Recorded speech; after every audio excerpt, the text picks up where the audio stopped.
ನಮಸ್ಕಾರ. ಏಪ್ರಿಲ್ ತಿಂಗಳು ವೃಶ್ಚಿಕ ರಾಶಿಯವರಿಗೆ ಸೂರ್ಯಗ್ರಹ ಸೂರ್ಯ ಶನಿ ಒಟ್ಟಿಗೆ ಸೇರಿರ್ತಾರೆ. ಭಾಳ ಗೌರ್ಮೆಂಟ್ ಕೆಲಸದಲ್ಲಿ ಕೆಲಸವನ್ನು ಕಳ್ಕೊಳ್ಳೋಂಥ ಅನಿಸುತ್ತೆ. ಗೌರ್ಮೆಂಟ್ ಕೆಲಸ, ರಾಜಕಾರಣಿಗಳು, ಮಠಾಧೀಶರು, ಸರ್ಕಾರದ ಹಣವನ್ನು, ಜನಗಳ ಹಣವನ್ನು, ತೆರಿಗೆ ಹಣ ಯಾರೆಲ್ಲ ಬಳಸ್ತಾ ಇದ್ದಾರೆ ಅವ್ರಿಗೆ ಕೆಲಸ ಕಳ್ಕೊಳ್ಳೋದು ಮತ್ತು ಅವರಿಂದ ತೊಂದರೆಗಳಾಗೋದು ಮತ್ತೊಂದು ಆಗೋದಿಲ್ಲ ಆಗುತ್ತೆ. ಯಾಕಂದರೆ ಕೇತು 10ನೇ ಮನೇಲಿ ಇರಬಾರ್ದು. ಇನ್ನು ಕ್ಲೈಮ್ಯಾಕ್ಸಲ್ಲಿದ್ದಾನೆ. ಅದು ಏಪ್ರಿಲ್ ತಿಂಗಳಲ್ಲಿ ರಾಹುಗೆ ತುಂಬ ಪವರ್ ಇರುತ್ತೆ. ಏಪ್ರಿಲ್ ತಿಂಗಳಲ್ಲಿ ಈ ರಾಹು ದೋಷಕ್ಕೆ ಖಂಡಿತಲ್ಲಿ ಕೂಡ ರಾಹುಗಾಲದಲ್ಲಿ ಪೂಜೆಯನ್ನು ನೀವು ಮಾಡಲೇಬೇಕಾಗತ್ತೆ. ಮಂಗಳವಾರ ದಿವಸ, ಭಾನುವಾರ ದಿವಸ ಮತ್ತು ಭಾನುವಾರ ದಿವಸ ಯಮಗಂಟ ಕಾಲ ಪೂಜೆಯನ್ನು ಮಾಡಿ, ಶನಿವಾರ ದಿವಸ ರಾಹುಗಾಲದ ಪೂಜೆ ಮಾಡಿ, ಮಂಗಳವಾರ ದಿವಸ ರಾಹುಗಾಲದ ಪೂಜೆ ಮಾಡಿ. ಖಂಡಿತಲ್ಲಿ ಒಳ್ಳೆಯದಾಗುತ್ತೆ. ಗಂಡ ಹೆಂಡತಿ ಜೀವನ ತುಂಬ ಚೆನ್ನಾಗಿರುತ್ತದೆ. ಗಂಡ ಹೆಂಡತಿ ಜೀವನ ತುಂಬ ಚೆನ್ನಾಗಿರುತ್ತೆ. ಅದು ಬಿಟ್ಟರೆ ಸಬ್ಬಂಡು ನಿಮ್ಮ ಗ್ರಹಗಳೆಲ್ಲ ಕೆಟ್ಟಿದ್ದಾವೆ. ಶನಿ ಮತ್ತು ಕುಜ ಪಂಚಮ ಸ್ಥಾನದಲ್ಲಿದ್ದಾನೆ. ಇದು ಒಂದಲ್ಲ ಒಂದು ಸಮಸ್ಯೆಯನ್ನು ಕೊಡ್ತಾ ಹೋಗ್ತಾನೆ. ಸೂರ್ಯ ಮತ್ತು ಬುಧ 6ನೇ ಮನೇಲಿದ್ದಾನೆ. ಇದು ಒಂದಲ್ಲ ಒಂದು ಸಮಸ್ಯೆಯನ್ನು ಕೊಡ್ತಾ ಹೋಗ್ತಾನೆ. ಅದೇ ಥರ ನಿಮ್ಮ ಜಾಗದಲ್ಲಿ ಗುರು ಅಷ್ಟಮದಲ್ಲಿದ್ದಾನೆ. 10ನೇ ಮನೇಲಿ ಕೇತಿದ್ದಾನೆ. ನಿಮಗೆ ಏಪ್ರಿಲ್ ತಿಂಗಳಲ್ಲಿ ನಿಮ್ಮಲ್ಲಿ ಸಮಸ್ಯೆಗಳು ಸಿಕ್ಕಾಬಟ್ಟೆ ಹೊರಡ್ತಾ ಇದ್ದಾವೆ. ತೊಂದರೆಗಳು ಕಂಡು ಬಂದವೆ. ಯಾಕಂದರೆ 15 ದಿವಸ ಆಗೋಕ್ಕಿಂತ ಒಂದು ವಾರ, ಏಪ್ರಿಲ್ ಒಂದು ವಾರ ಗಂಡ ಹೆಂಡ್ತಿರು ಜಗಳ ಆಡ್ತೀರ. ಒಂದು ವಾರ ಆದಮೇಲೆ ಗಂಡ ಹೆಂಡ್ತಿರು ಸರಿ ಹೋಗ್ತೀರ. ಆದರೆ ಊರೆಲ್ಲ ನಿಮ್ಮನ್ನು ಹುಡುಕೆ ಬಂದು ಜಗಳಕ್ಕೆ ಬರ್ತಾರೆ. ಖಂಡಿತ ಕೂಡ ಏಪ್ರಿಲ್ ತಿಂಗಳು 15ನೇ ತಾರೀಕು ಮೇಲೆ ಊರೇ ನಿಮ್ಮ ಕೈಲಿ ಜಗಳಕ್ಕೆ ಬರುತ್ತೆ. ದೇಶದಲ್ಲಿ ಜಗಳಕ್ಕೆ ಬರ್ತವೆ. ಮತ್ತು ಯಾರು ಗೌರ್ಮೆಂಟ್ ಕೆಲಸ ಮಾಡೋರು ಸಿಗಾಕೇತೀರ. ಮತ್ತು ಕುಟುಂಬದವರೆಲ್ಲರೂ ಕೂಡ ಇವರು ಸಿಗಾಕೇಳಿ ಅಂತೇಳಿ ದೇವ್ರಿಗೆ ಕೈ ಮುಗಿತಿರ್ತಾರೆ. ವೃಶ್ಚಿಕ ರಾಶಿಗೆ ಸಮಸ್ಯೆಗಳು ಒಂದು ಮಂಕ್ರಿ ಬಂದಿದ್ದರಿಂದ ನೀವು ಅತಿ ಹೆಚ್ಚು ಪರಿಹಾರನೇ ಕಂಡು ಬರ್ತಾ ಇಲ್ಲ ನಿಮಗೆ ಪರಿಹಾರವನ್ನು ಹೇಳೋಕ್ಕೆ. ಆದರೂ ಕೂಡ ಒಂದು ಮಾತನ್ನು ಹೇಳ್ತೀನಿ.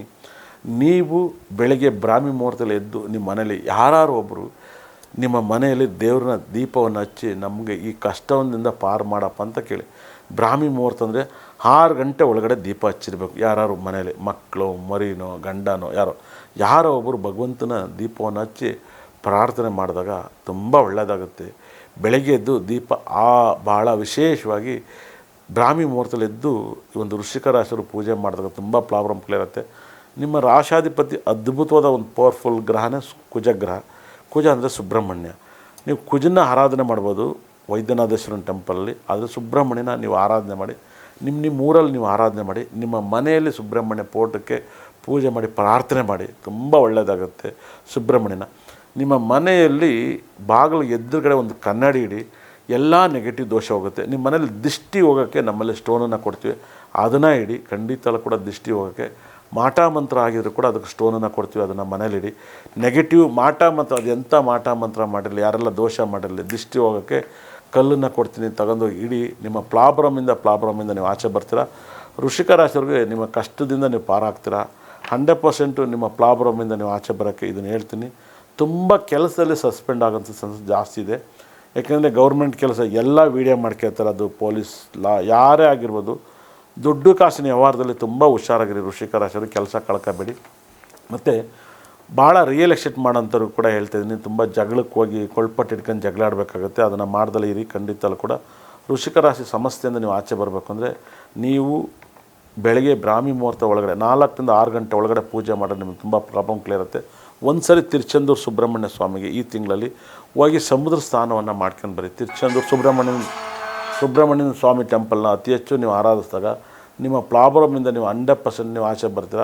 ಒಂದಲ್ಲ ಒಂದು ಸಮಸ್ಯೆಗಳು, ಸಾಕಷ್ಟು ಕಷ್ಟಗಳಿಂದ ನೀವು ಆಚೆ ಬರೋಕ್ಕೆ ಟ್ರೈ ಮಾಡಿ. ರಾಹು ಕುಟುಂಬ ಸ್ಥಾನದಲ್ಲಿದ್ದಾಗ ಆರೋಗ್ಯ ಸಮಸ್ಯೆಗಳು ಬರ್ತವೆ. ಆರೋಗ್ಯ ಸಮಸ್ಯೆ ಬರ್ದಿರೋ ಥರ ನೋಡ್ಕೊಳ್ಳಿ.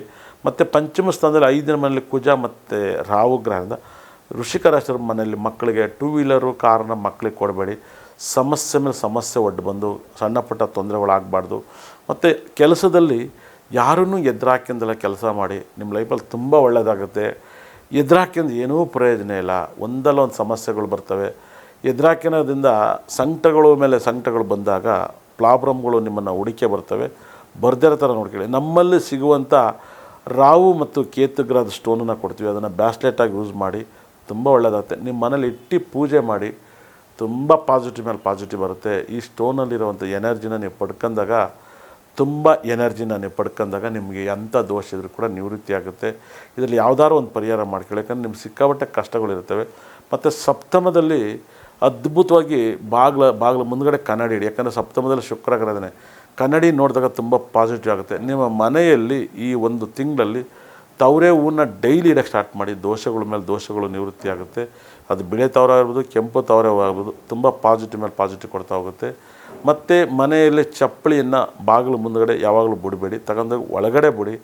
ಪ್ರಾಬ್ಲಮ್ ಕ್ಲಿಯರ್ ಆಗುತ್ತೆ. ಚಪ್ಪಲಿ ಬಿಡೋ ಜಾಗದಲ್ಲಿ ಬಿಡಿ. ಬುಟ್ಕಿಟ್ಟು ಮನೆ ಮುಂದೆನೇ ಅತಿ ಹೆಚ್ಚು ಚಪ್ಪಲಿ ಬಿಡಬೇಡಿ. ನಿಮ್ಮ ಮನೆಯಲ್ಲಿ ಭಾಳ ವಿಶೇಷವಾಗಿ ತುಳಸಿ ಗಿಡನ ಬಾಗಿಲು ಎದುರುಗಡೆ ಇಡೋದಿಲ್ಲ, ಸೈಡಿಗೆ ಇಡಿ. ಯಾಕಂದರೆ ಬುಧ ಕೆಡೋದ್ರಿಂದ ಈ ತಿಂಗಳು ಬಾಗಿಲು ಎದುರುಗಡೆ ಇಡಬಾರ್ದು, ಬಾಗಿಲಿಗೆ ಸೈಡಿಗೆ ಇಡಿ. ತುಳಸಿ ಗಿಡ ಬುಧನಿಗೆ ಸಂಬಂಧಪಡೋದ್ರಿಂದ ಸೈಡಿಗೆ ಇಡಿ, ತುಂಬ ಒಳ್ಳೆಯದಾಗುತ್ತೆ. ಮನೆಯಲ್ಲಿ ಒಂಟೆ ಫೋಟೋವನ್ನು ಹಾಕಿ, ನಿಮ್ಮ ಪ್ರಾಬ್ಲಮ್ ಕ್ಲಿಯರ್ ಆಗುತ್ತೆ. ಒಂಟೆ ಸಂಬಂಧಪಟ್ಟಂಥ ಫೋಟೋವನ್ನು ಹಾಕಿ, ನಿಮ್ಮ ಪ್ರಾಬ್ಲಮಿಂದ ನೀವು ಆಚೆ ಬರ್ತೀರ. ಒಂಟೆ ಫೋಟೋವನ್ನು ಹಾಕಿ ಕಷ್ಟದಿಂದ ಪಾರಾಗ್ತೀರ. ವೃಶ್ಚಿಕ ರಾಶಿಯವರು ಏಪ್ರಿಲ್ ತಿಂಗಳಲ್ಲಿ ಎಲ್ಲ ಪರಿಹಾರ ಹೇಳಿದ್ನಿ. ಒಳ್ಳೆಯದಾಗಲಿ.